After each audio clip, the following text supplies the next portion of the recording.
Did you know back in the 1900s, TV shows would have about 26 episodes a season, which now to think about that is absolutely mind-blowing and crazy, isn't it? I'm currently watching Nash Bridges for the very first time, which I'm 100% sure is better for me than doom scrolling on my phone for hours on end, which was maybe something I was doing. I never thought I would get to the day where I would say watching TV is better than something, but I think I can confidently say watching TV has been better for me than looking at my phone. And if there is research that proves me wrong, I don't really want to hear it, so keep that to yourself. But anyways, Nash Bridges is a TV show that takes place in San Francisco around the late 90s and early 2000s. And it's a 90s buddy cop TV show, primetime stuff.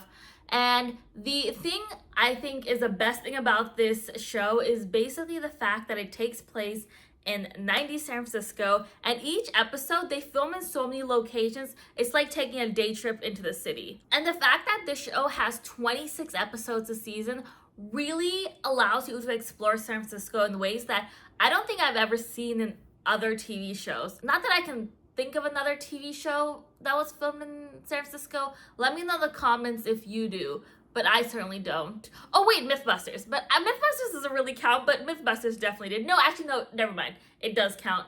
But I think these are the only two shows I can really think of. And having 26 episodes a season not only allows you to explore the city, but it also helps you inhabit the lives of these characters. And they genuinely do become like a part of your family because you get to know these characters inside and out. The other thing I really want to mention is I feel like modern TV is really ripping us off with these short 8 episode seasons. With older TV shows, we would get these 26 episodes and it would really allow you to inhabit the world. Like I mentioned earlier, the locations, but also to inhabit the world of these characters. And you don't just get invested in the main character, for this show would be Nash, or in his partner Joe Dominguez, but you fall in love with side characters.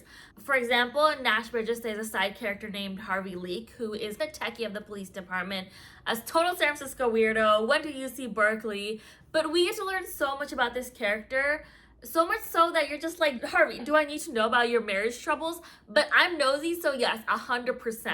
And this is something that you don't really get in modern TV unless the writers feel that they're trying to make a point. I'm only on season 2 of the show, and I just feel like, do I need to know all of this stuff about Harvey? Another side character that I'm really excited to learn more about is Nash's father, Nick. In season 2, I think he becomes a season regular, and there's so much about this character I want to know. Like, why does Nash call him Nick instead of father? I think in season 1 they mentioned that Nash and Nick didn't have a great relationship growing up, but they seem to get along well in the first 2 seasons so far. What happened to Nash's mom? What was it like growing up with Nick? I want to know all these questions, and hopefully it gets answered as the show goes on. And this probably was not the intention of the writers, but I think I'm way more invested in Nick and JJ and Harvey and Nash's daughter Cassidy than I really am in Joe and Nash, which I think is great. Another really great thing is you have episodes that are just honestly side quests.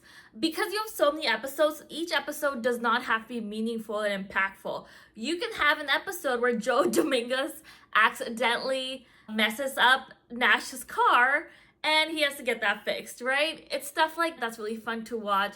It helps you learn more about the characters and I think connect with the TV show as a whole. That's the one thing I don't like about modern TV shows. So usually you have 8 very purposefully written TV shows and your force-fed characters, your force-fed moments, every single word is important. You don't really get to enjoy TV shows. And also you get episodes that are a little tropey, right? So this is a cop show. You get those trope episodes of where the cops are forced to speak to a psychiatrist because that's a new rule set up by the department.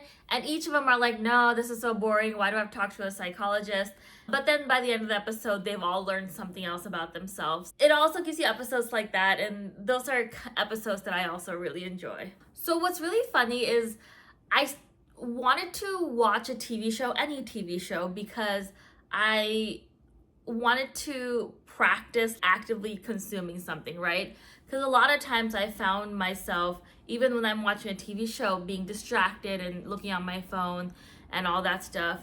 But as I've watched Nash Bridges, I've started to realize how much I miss these 90s TV shows because you had these 26 episodes, it allowed you to inhabit the world, get to know these people, and get really invested in the story in ways where it's just not something that modern TV does. Modern TV oftentimes makes me feel like I want more. I'm missing something. Like, I didn't get to learn fully about a character I wanted to learn about. In a show like Nash Bridges, I've learned way too much about so many characters, but it's wonderful. And that's it. Those are my thoughts on Nash Bridges. 26 episodes a season, which I so dearly miss. If you've seen Nash Bridges, let me know in the comments what you thought about, who your favorite characters were. Do you miss the 26 episodes a season format? Because I definitely do. And if you're enjoying all of the content, please hit that subscribe button to get more videos like this.